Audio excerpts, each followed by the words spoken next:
Bismillahirrahmanirrahim. Assalamualaikum warahmatullahi wabarakatuh.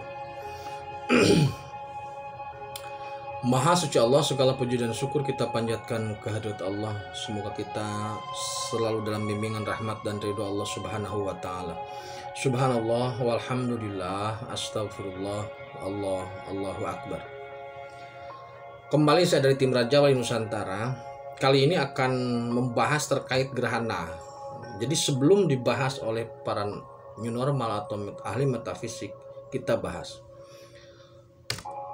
Dalam beberapa video sebelumnya memang kami sudah memberi pernyataan bahwasanya tim Rajawi sebenarnya enggan membahas terkait fenomena alam, tetapi ternyata diperlukan karena untuk mengcounter itu. Apabila nanti fenomena alam sudah tidak dijadikan sebagai objek untuk teror, maka kami tidak bahas karena sebenarnya itu sunatullah.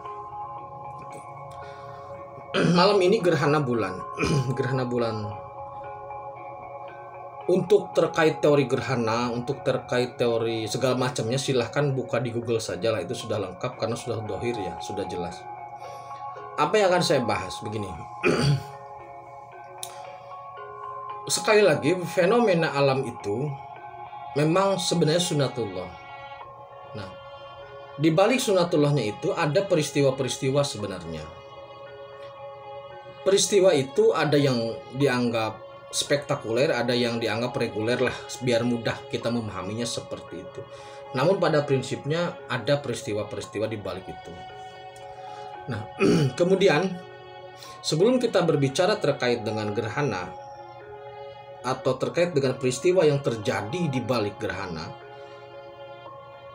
begini saudaraku, ada dua motor. Jadi satu saudara di depan, maksudnya satu Anda lah saudaraku di belakang. Nah, di depan saudaraku itu adalah sepeda motor yang ditumpangi oleh emak-emak atau matic, emak-emak cantik di depan. Ketika emak-emak cantik itu menghidupkan lampu sen, umpamanya ke kanan, maka seluruh rakyat Indonesia atau laki-laki di seluruh Indonesia itu akan melakukan kalkulasi. Tidak begitu saja percaya. Kenapa? Jadi membuka data. Dari hasil membuka data ditemukan bahwasanya dari 10 kali sen dihidupkan ke kanan, 4 kali belok kiri, 4 kali tetap lurus, 2 memang belok kanan. Jadi hanya 20% peluang magmatic itu belok kanan. Margin errornya 80%. Satu itu. Yang kedua, ketika saudaraku ada di belakang pengemudi bajai atau ada di belakang bajai kalau di Jakarta ya, maka ini lebih parah. Faktor kehati-hatian harus sangat tinggi. Karena yang tahu kapan bajai belok atau berhenti itu hanya Allah dan tukang bajai. Itu gamblangnya kayak gitu. Jargon di Jakarta seperti itu. Bajai itu tidak pernah ngasih sen, lebih parah dari emak-emak metik. Emak-emak metik masih ada kemungkinan 20% benar, kalau bajai sama sekali tidak. Maksudnya apa? Kita analogikan begitu. Jadi begini saudaraku ya. Peristiwa di spirit itu seperti halnya niat emak-emak metik itu. Lampu sen dihidupkan itu seperti peristiwa alamnya atau gerhana bulannya. Nah, saudaraku atau kita yang di belakang emak-emak metik itu seperti ahli-ahli metafisik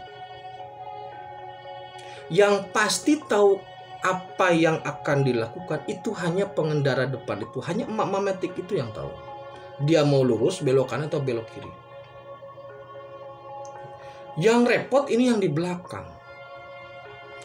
Fenomenanya adalah lampu sen kanan. Nah, orang di belakang ini kemudian mentafsirkan itu, mengkalkulasi itu, menghitung itu dengan pembanding dokumen-dokumen yang sudah ada. dihubung-hubungkan tentang peristiwa apa yang akan terjadi.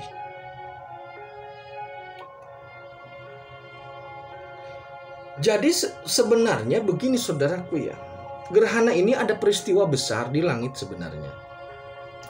Jadi peristiwa besar di langit itu adalah peristiwa Allah memperlihatkan keagungannya. Allah Subhanahu wa Ta'ala itu ini terkait dengan hajat langit sebenarnya ya. Jadi dalam hajat langit ini Allah sudah mempertemukan, gimana ya, saya agak susah banget ininya. Jadi ginilah, ada peristiwa pendahulu, maksudnya ada peristiwa pendahuluan yang menyebabkan peristiwa besar di langit terjadi. Peristiwa besar di langit ini terjadi, kemudian Allah menyelesaikannya. Gusti langsung turun melakukan screening terhadap semua makhluk atas peristiwa yang tidak baik itu. Jadi ada kejahatan yang terakumulasi sehingga Gusti turun langsung menyelesaikan hal ini. Nah, ketika peristiwa ini sudah selesai, semua sudah dalam posisi dan koridor yang tepat, kemudian Allah Subhanahu wa Ta'ala berkumpul dengan orang-orang yang sangat Allah sayangi. Jadi di situ ada berkumpul Raja Rasul Muhammad SAW, Raja Wali Allah 01 dan Maharaja Gusti Allah. Nah, ini terjadi di langit 9 gitu. Jadi ketika apa tujuan dari ini adalah untuk memperlihatkan keagungan Allah. Nah, ketika Allah Subhanahu wa Ta'ala berkumpul dengan para makhluknya di langit untuk sebuah hajat dan keagungan besar, maka bulan kemudian gerhana. Tujuannya apa? Tujuannya supaya orang-orang itu bersujud. Jadi ketika Allah memperlihatkan keagungannya, bulan kemudian gerhana, maka makhluk bersujud. Kuncinya di situ sebenarnya. Nah, apakah peristiwa di langit itu mendadak? Jawabannya tidak. Semua sudah sesuai dengan skenario Allah. Sehingga klop antara peristiwa gerhana dengan peristiwa langit. Jadi peristiwa di langit kejadiannya seperti itu. Ada semacam musyawarah besar lah untuk sebuah peristiwa besar dan penyelesaian yang besar begitu saja. Sehingga itu menjadi bentuk keagungan Allah yang kemudian diwujudkan atau sen kepada bulan matilah, atau bukan mati, maksudnya redup atau tidak bercahaya, gerhana. Dengan hal itu kemudian makhluk harusnya bersujud. Nah, yang harus diantisipasi adalah orang metafisik. Karena orang metafisik pasti ini memaknai aneh-aneh.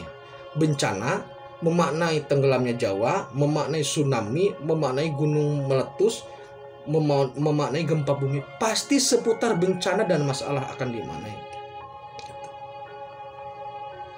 Bikin masalah terus memang ahli metafisik itu. Bikin teror, membangun suatu mindset yang bisa merusak ketenangan, yang bisa merusak ketentraman hati, yang bisa merusak akidah umat Islam. Sebenarnya di situ. Terornya seperti itu. Itu teror sebenarnya. Ketika ahli metafisik menyatakan Jawa tenggelam bulan Maret, itu teror itu. Aslinya teror terhadap kehidupan. Gerhana bulan ini karena adanya peristiwa agung di langit. Ini sudah selaras sejak awal karena memang ini sudah skenario Allah. Karena ada peristiwa agung di langit, Allah menunjukkan kebesarannya kepada makhluknya dengan sebuah keputusan, maka bulan meredup atau gerhana, makhluk bersujud gitu loh. Seluruh makhluk bersujud. Itu sebenarnya kuncinya di situ. Sujudnya makhluk, maksud sujud yang tak biasa. Maksud sujud yang tak biasa itu sujud yang insidental, yang tidak reguler lah begitu. Gerhana bulan maupun gerhana matahari itu kan tidak reguler. Walaupun bisa dihitung tapi maksudnya tidak reguler seperti halnya sholat biasa, seperti halnya sujud biasa. Jadi sujud malam ini, sholat kusuf malam ini merupakan sebuah peristiwa makhluk untuk mengagungkan, makhluk untuk pengakuan terhadap keagungan Allah, karena Allah malam sebelumnya sudah memperlihatkan keagungan dan kebesarannya. Gitu. Jadi Allah sebagai raja, sebagai Malik itu sudah memperlihatkan keagungannya pada malam sebelumnya, sehingga malam ini makhluk diberikan peristiwa untuk bersujud secara dalam momentum gerhana ini. Itu maksudnya. Bukan sujud seperti reguler lah. Kalau sujud reguler kan sudah dalam sholat biasa itu. Nah, ini maksudnya sujud yang memang untuk suatu proses yang monumental lah, yang jarang terjadi, atau mungkin ini salah satu peristiwa besar yang terjadi. Peristiwa besarnya apa? Saya tidak bisa menyampaikan ya, karena memang tidak bisa lah. Nanti kalau sudah ada izin boleh. Tapi intinya luar biasa peristiwanya. Ini tidak bisa dijangkau oleh ahli metafisik. Kenapa? Karena yang peristiwa ini adanya di langit 7 ke sana. Orang metafisik itu 6 ke bawah, tidak bisa menjangkau. Tidak bisa menjangkau. Demikian. Kemudian sebagai penutup ya, sengaja video ini saya keluarkan untuk mengantisipasi, untuk mengcounter upaya-upaya dari ahli metafisik terkait dengan gerhana ini. Karena pasti ada nanti video-video tentang gerhana sebagai apa, itu pasti ada. Jadi saya lebih dulu memberikan informasi bahwasanya gerhana ini diawali dengan peristiwa spirit, peristiwa langit, yaitu Allah memperlihatkan keagungannya di spirit untuk sebuah peristiwa. Jadi di spirit telah terjadi suatu peristiwa, Allah memperlihatkan keagungannya dan menetapkan suatu keputusan. Ada keputusan yang sudah ditetapkan di langit. Kemudian gerhana terjadi dan kita semua bersujud. Itu intinya. Nah, setelah gerhana terjadi kemudian bersujud, maka sudah jangan berpikir macam-macam terkait dengan gerhananya. Gerhananya tidak ada apa-apa.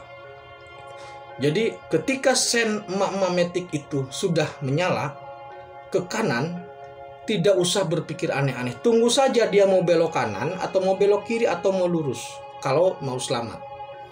Nggak usah menebak-nebak, nggak usah mengkalkulasi. Karena kebenarannya hanya pada emak-emak itu kalau di motor itu. Itu terkait dengan gerhana ya. Semoga kita selalu dalam lindungan Allah. Tetap tingkatkan iman dan amal soleh. Akhirul kalam. Assalamualaikum warahmatullahi wabarakatuh.